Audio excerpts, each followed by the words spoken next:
पूर्व में बांग्लादेश भारत के लिए तेजी से नया खतरा बनता जा रहा है। बांग्लादेश अब पाकिस्तान के साथ सैन्य साझेदारी मजबूत करने में लगा हुआ है। बांग्लादेशी पायलट को देखा गया है JF-17 एयरक्राफ्ट को इंस्पेक्ट करते हुए या उसके कॉकपिट में। अब दोस्तों सोशल मीडिया पर ये एक तस्वीर बहुत ज्यादा वायरल हो रही है जो कि बांग्लादेशी एयरफोर्स के फाइटर पायलट की है, जो JF-17 ब्लॉक 2 एयरक्राफ्ट में बैठे हुए हैं और उसे बेसिकली इंस्पेक्ट कर रहे हैं। ये किसी फैसिलिटी के अंदर की तस्वीर है। एयरक्राफ्ट ऑपरेशनल बेस पर मौजूद जो फैसिलिटीज होती है वहां पार्क किया गया है, जहां बांग्लादेशी एयरफोर्स के पायलट एक्सक्लूसिवली इसके कॉकपिट में बैठे इसको इंस्पेक्ट कर रहे हैं। पायलट के यूनिफॉर्म पर मौजूद इंसिग्निया से ये देखा जा सकता है कि ये बांग्लादेशी एयरफोर्स के पायलट है। यहाँ सोशल मीडिया पर बहुत से ओशन प्लेटफॉर्म्स का ये ख्याल है कि ये पिक्चर 2024 के सेकंड हाफ की है, जबकि कुछ लोगों के नजदीक ये दिसंबर 2024 की पिक्चर है, यानी कि बिल्कुल रिसेंट। इस बारे में कुछ भी हतमी तौर पर नहीं कहा जा सकता, लेकिन इवन अगर ये 1-2 माह पहले की पिक्चर भी है, स्टिल ये बहुत ज्यादा सिग्निफिकेंट है। सिग्निफिकेंट इस कॉन्टेक्स्ट में क्योंकि JF-17 एयरक्राफ्ट को लेकर बांग्लादेशी साइड पर इससे पहले भी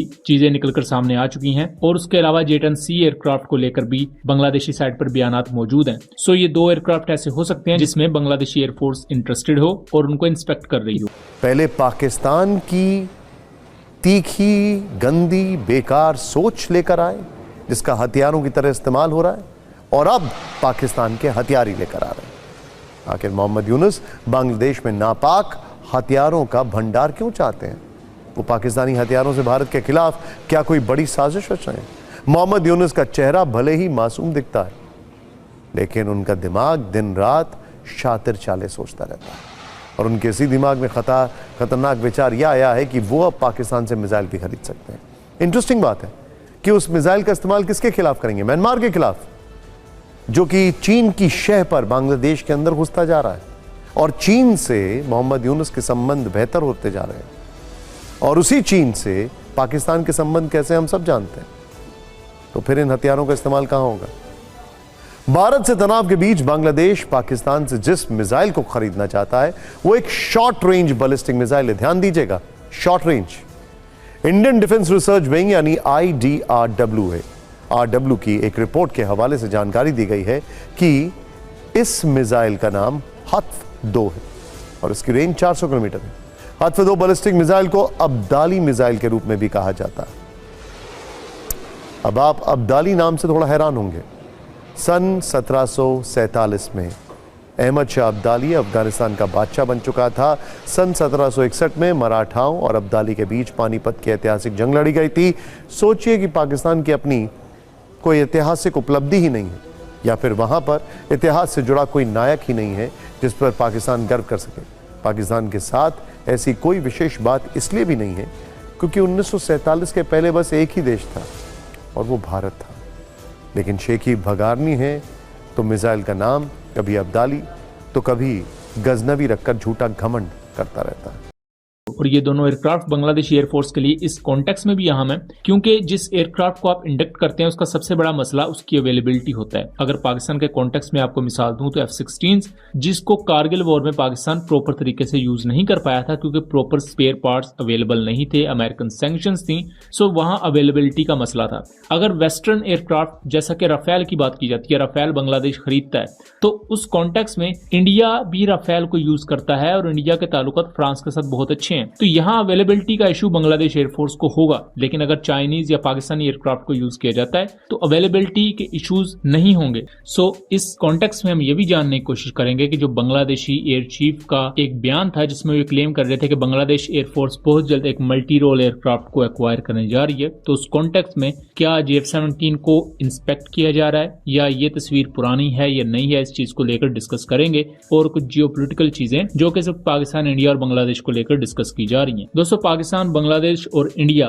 पिछले कुछ माह से ये टॉपिक इतने ज्यादा रिपीट हो रहे हैं, रिपीट इस कॉन्टेक्स्ट में कि हर रोज नई से नई डेवलपमेंट हो रही है, और चूंकि ये हमारे रीजन से रिलेटेड है सो ये कई मामलात में हमारी जिंदगियों को अफेक्ट भी करते हैं और हमारे लिए अहम भी हैं। बांग्लादेश में प्रो इंडिया शेख हसीना वाजिद के जाने के बाद एक नई गवर्नमेंट आती है जो कि एक इंटरिम सेटअप है, और जब से इंटरम सेटअप आता है तो इंडिया बांग्लादेश के साथ ताल्लुकात पेचीदा करना शुरू कर देता है। बॉर्डर टेंशन शुरू हो जाती हैं, बॉर्डर पर इवन क्लैशेस तक रिपोर्ट हुए जिस पर हमने वीडियोस बनाई हुई हैं, उनका कोशिश करूंगा कि लिंक डिस्क्रिप्शन में दे दूं।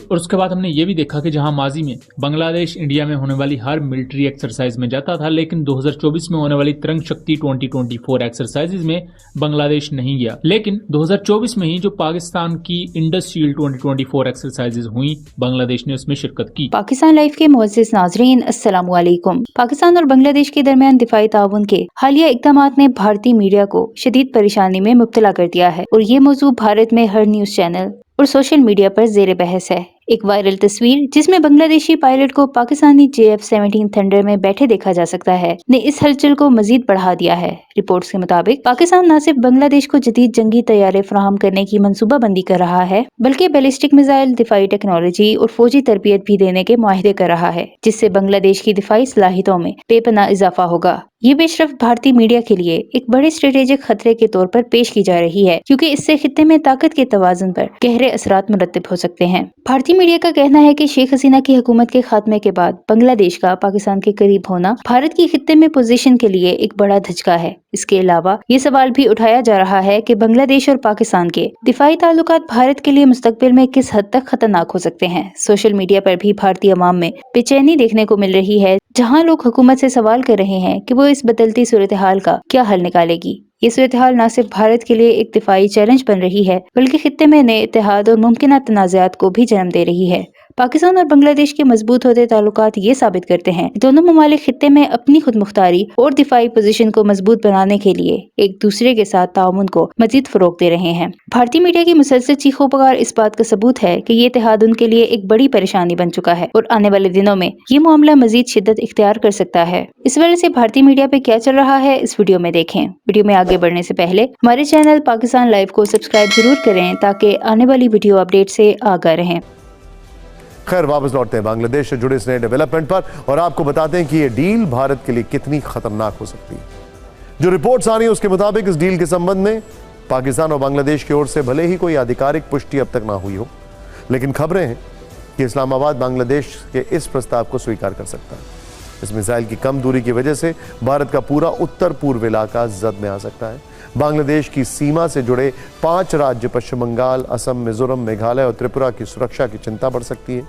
यहाँ पर आपको यह भी जानना चाहिए कि पाकिस्तान और बांग्लादेश में सैन्य साझेदारी बीते कुछ वक्त में कितनी ज्यादा तेजी से बढ़ी हुई है। एक तो नई खबर यह भी है कि हत्व 2 मिसाइल के अलावा बांग्लादेश पाकिस्तान से उसके फाइटर जेट भी खरीदने की योजना बना रहा है, जो कि बेसिकली पाकिस्तान के नहीं है, चीन के फाइटर जेट है।